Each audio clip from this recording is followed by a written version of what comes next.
podcast.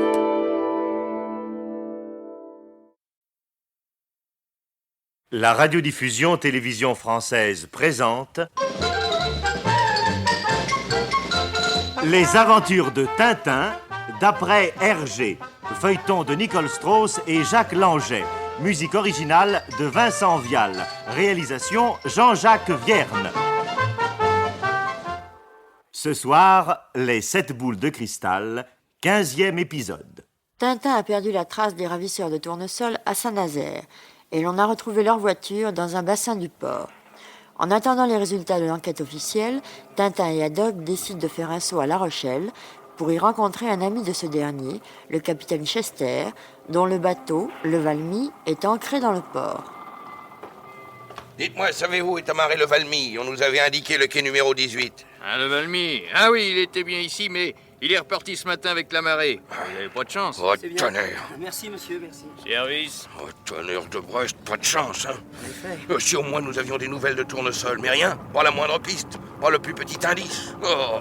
En marchant le long des docks, les mains enfoncées dans les poches, le capitaine Haddock exprime son découragement et sa colère. Et il guette une occasion de se déchaîner.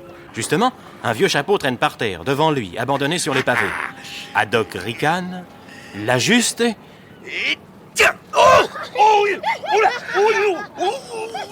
Qu'est-ce que c'est Ah, je comprends, c'est la farce classique, une pierre sous un vieux chapeau. Voilà, et tenez, regardez ceux qui ont fait le coup, les deux gosses, là-bas. Hein? Oh. Attendez un peu, garnement. Bandit, il fait la classe. Je vais vous l'attraper, moi, vous allez voir. Oh, tiens. Ah non, capitaine, lâchez cette pierre, c'est beaucoup trop dangereux, voyons.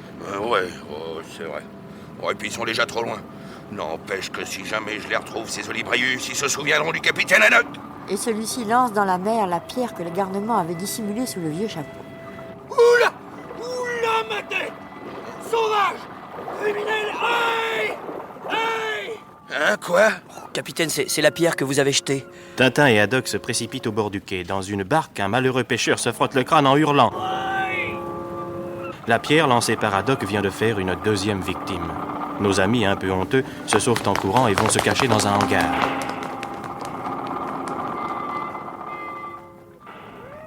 Ouh, j'ai eu chaud, hein.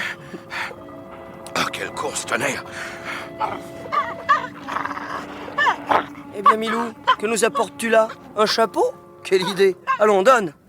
Mais ma parole, c'est celui dans lequel le capitaine a donné un coup de pied? Mais pas de doute, je le reconnais, ce sale galure. Allez! Hop! Ne touche plus à cette saleté, veux-tu? Ici, Milou, je te prie de laisser ce vieux chapeau. D'accord? Viens. Dans la mer, au moins, là, tu n'iras pas le reprendre. Si. Allons, Milou, ici. Veux-tu venir? Ah, ça alors!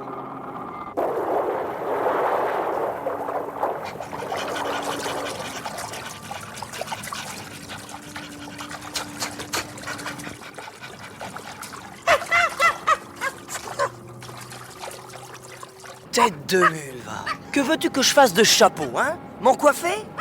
Eh bien, c'est pour le coup que je ressemblerai à... Sapristi! Mais non, mais c'est pas possible! Oh! Capitaine! Mais qu'est-ce qu'il y a? Regardez! Le chapeau de Tournesol! Hein? Tonnerre, c'est pas possible. Mais si, voyez! Le petit chapeau rond de notre ami! Voilà pourquoi Milou s'obstinait à nous le rapporter. Tenez, tiens! Les initiales! Tété, Tréfond Tournesol. Pas de doute. Mais alors? Non, capitaine. Tournesol n'a pas été embarqué à Saint-Nazaire, mais ici, à La Rochelle. Vous croyez? Oh, j'en suis sûr. Sur quel bateau? Pour quelle destination? Voilà ce qu'il faudrait savoir. Oui, mais comment? Essayons de retrouver les deux galopins qui vous ont fait le coup du chapeau. Ah oui, c'est ça. Je leur ferai voir de quel bois je me chauffe, moi, ces deux lascars. Non, au contraire, capitaine, vous serez très aimable avec eux. Hein? Et oui, d'abord parce que c'est grâce à eux que nous avons retrouvé le chapeau, ensuite et surtout parce qu'il faut qu'ils nous disent dans quelles circonstances ils l'ont trouvé. Oh, vous avez raison.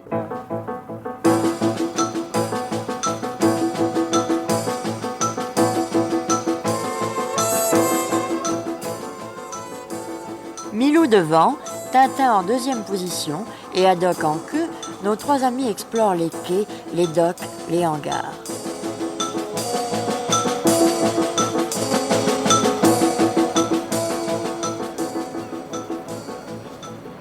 Tout à coup, Milou remue la queue de façon significative.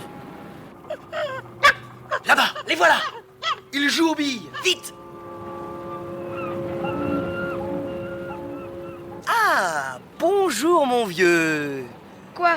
Oh, j'ai rien fait, monsieur. Rien fait, rien fait. Chut. Rassure-toi, nous ne te voulons aucun mal. Dis-nous simplement où, quand et comment tu as découvert ce chapeau. Ce chapeau? Oui. Eh bien, on jouait ce matin dans l'entrepôt 17 là-bas, pendant qu'on cherchait des caisses sur le Black Cat. Bon, et après? Alors, sous une pile de caisses, j'ai aperçu ce galurin, tout aplati. Mais je vous assure, ce n'est pas moi qui ai eu l'idée de faire la farce, c'est mon camarade. Ah bon? Eh bien, ton camarade a eu là une excellente idée, n'est-ce pas, capitaine? Oui, enfin, Si. Tiens, comme il s'est sauvé, prends ça pour toi et tu t'achèteras des bonbons. Oh bah ça alors! Bon, allez, sauve-toi maintenant, sauve-toi. Et nous, à la capitainerie du port, nous allons leur demander depuis quand ces caisses se trouvaient dans l'entrepôt.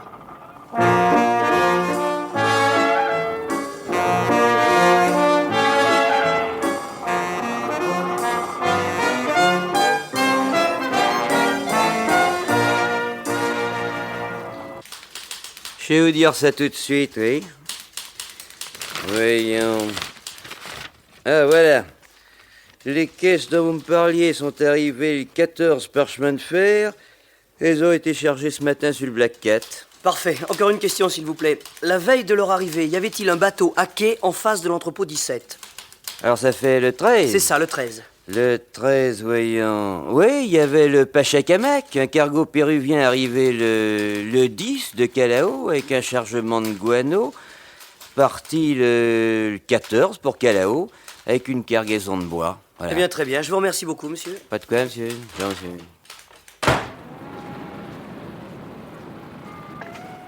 Alors, que pensez-vous de tout ça? Ce que j'en pense, c'est bien simple. À mon avis, Tournesol, enlevé par Chiquito, un Indien péruvien, est à bord du Pachacamac, un cargo péruvien, en route pour Callao, un port péruvien. Mais alors, tonnerre de Brest, il faut partir tout de suite arracher notre pauvre ami des mains de ces bandits. D'accord, nous partirons le plus vite possible pour le Pérou, capitaine. Demain ou après-demain ou plus tard. Maintenant, je vais téléphoner au commissaire pour lui faire part de notre découverte. Bravo. De mon côté, je téléphone à Nestor pour lui annoncer notre départ. Entendu. Et cette fois, capitaine, je crois que nous sommes sur une piste sérieuse. Patience, Tournesol, patience.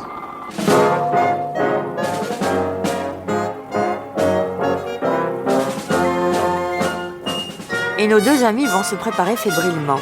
La police, Nestor, les places d'avion pour le Pérou, les démarches, visa, vaccination, tout cela est expédié en 48 heures.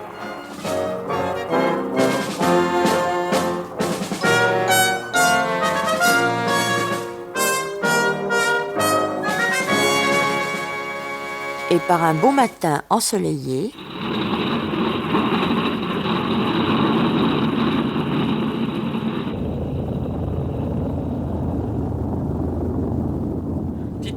Dites-moi, ce n'est pas l'avion pour l'Amérique du Sud qui s'en va là-bas. Mais si, monsieur, c'est lui. Ah, oh mon Dieu, quel malheur. Qu'est-ce qu'il y a Oh. Qu'est-ce qu'il y a, c'est grave, monsieur? Oh, quel malheur.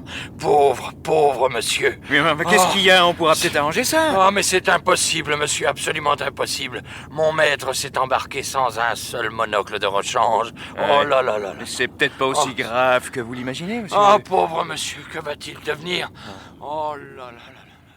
Là-haut, à 600 mètres au-dessus de l'océan, le capitaine Haddock ne pense pas à ses monocles. Tassé dans son fauteuil, il est songeur. Eh bien, nous serons à Callao avant le Pachacamac. Là, nous avertirons immédiatement la police. Et à l'arrivée du cargo, nous retrouvons Tournesol. Ouais, tout cela est bel et bon. Mais je me demande si tout ira aussi bien que vous l'espérez. ça, nous le saurons en suivant Tintin dans ses aventures sur un autre continent.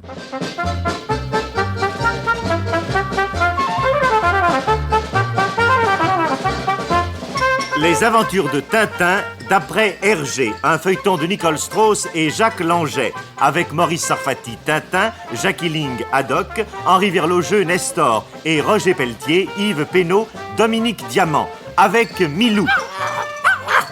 Prise de son Albert Laracine, bruitage et effets sonores Joël Noël, assistante Michel Pietri, musique originale de Vincent Vial, réalisation Jean-Jacques Vierne.